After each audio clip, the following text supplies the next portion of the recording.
নমস্কার বন্ধুরা, আজ আমি নিয়ে এসেছি পাবদা মাছের নতুন ধরনের রেসিপি। পাবদা মাছ তো আপনারা অনেকভাবেই করে খেয়েছেন, আমিও হয়তো ভিডিওতে এর আগে দেখিয়েছি সর্ষে পোস্ত দিয়ে বা সর্ষে দিয়ে,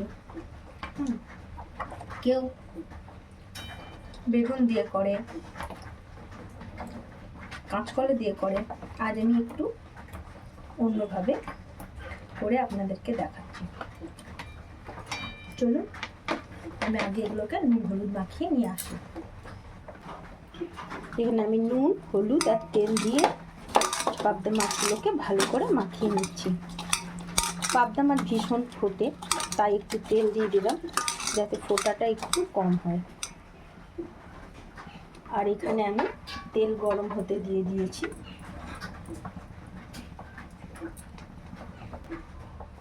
আমি প্রথমে মাছগুলোকে লো ফ্লেমে দিয়ে দেবো। তেল আমার গরম হয়ে গেছে, দিতেও ভয় লাগছে।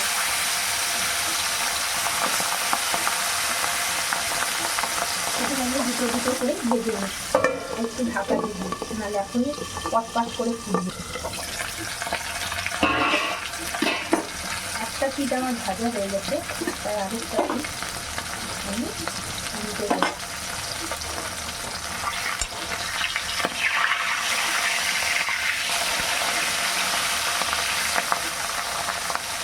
তেলটা দিয়েছিলাম বলে কম ফুটেছে। এই মাছ দুটো আমি ভেজেছি, আমি তুলে নেবো। এবার ভাজা হয়ে গেছে, বাকি দুটো মাছ এইভাবে আমি ভেজে নেব। এই মাছগুলো আমার ভাজা হয়ে গেছে, দেখুন এগুলোকে আমি এবার তুলে নেব।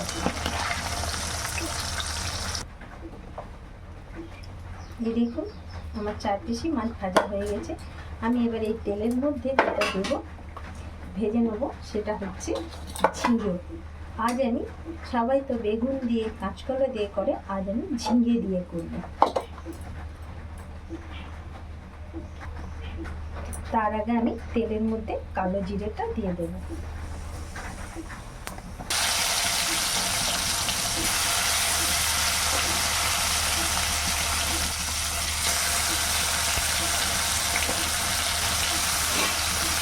দিয়ে দিলাম একটু নুন হলুদ মাখিয়ে আমি এসেছি। আর এই তেলের মধ্যে আমি ঝিঙে দিয়েছি, বেশ একটু সুন্দর করে ভেজে তুলে নেব। ঝিঙে ভাজা আমার হয়ে গেছে, তো এখানে আর ঝিঙে তো খুব নরম, তাই ভাজতে ভাজতে সেদ্ধও হয়ে গেছে। তো এবার আমি এর মধ্যে আর সামান্য একটু লবণ, একটু হলুদ দিয়ে দেবো। যেতে যেতে সেরকম মশলা কিছু পড়বে না, আর অল্প একটু আমি লবণ দিয়ে দিই। ঝিঙেতে তো আমার লবণ দেওয়া আছে, যেতে যেতে পাতলা তেল হবে, তাই অল্প একটু আন্দাজ মতো আমি একটুখানি লবণ দিয়ে দিলাম।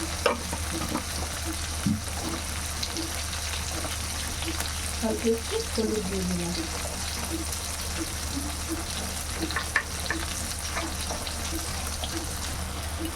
মশলাতে এখানে কিছু পড়ছে না, তাই আমি এবার জল দিয়ে দেবো। সত্যি কথা বলতে কি জানেন তো, আমি নিজেই ঝিঙে খাই না, ঝিঙে আমার পছন্দ না। ঝিঙে পোস্ত, ঝিঙের তরকারি, ঝিঙের কিছুই আমি পছন্দ করি না, আর আমার ছেলেও ভালোবাসে না খেতে।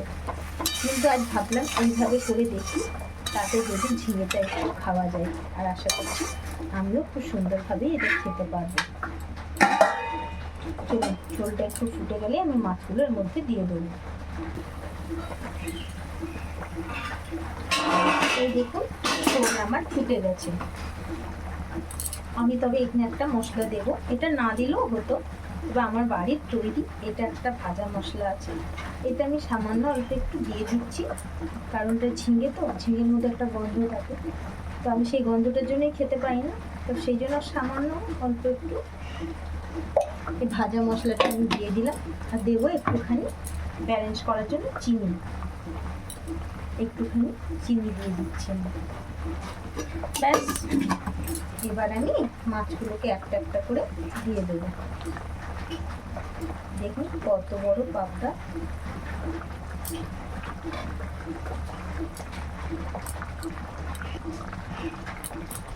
আর দেবো আমি 3টে কাঁচা লঙ্কা, চেরা কাঁচা লঙ্কা।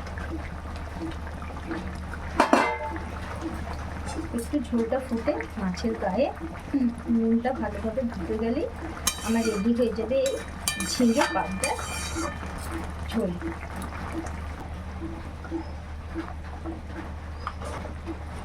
উপর থেকে আমি একটু গোলমরিচের গুঁড়ো দিয়ে দিচ্ছি।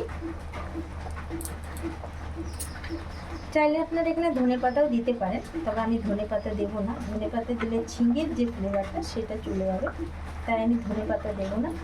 আমার রেডি হয়ে গেল আজকে পাবদার ঝোল ঝিঙে দিয়ে।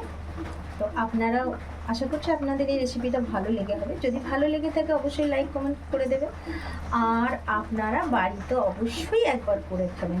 তো আজকের মতো এই পর্যন্তই, টাটা।